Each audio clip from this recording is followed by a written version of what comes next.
Социјалдемократскиот сојуз и ВМРО-ДПМНЕ денеска во отворена дебата за линеарното зголемување на пензиите. За социјалдемократите тоа е само измама. Владата им подготвува историска измама на пензионерите.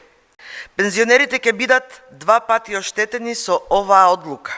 Со овој грабеж, еднаш во септември и еднаш во март следната година.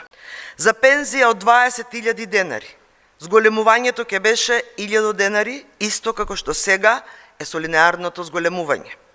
Но за пензија од 25.000 денари, пензионерите би добиле 1250 денари, а со новото решение добиваат помалку, само 1000 денари.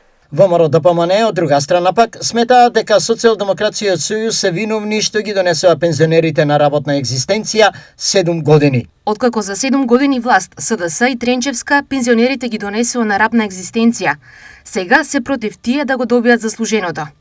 Уште се свежи сеќавањата како пензионерите низ цела држава протестираа со празни тегли, покажувајќи му навалата на СДС дека пензиите кои таа им ги дава не им стигаат, дури ни за зимница да си направат, а не пак да купат готова.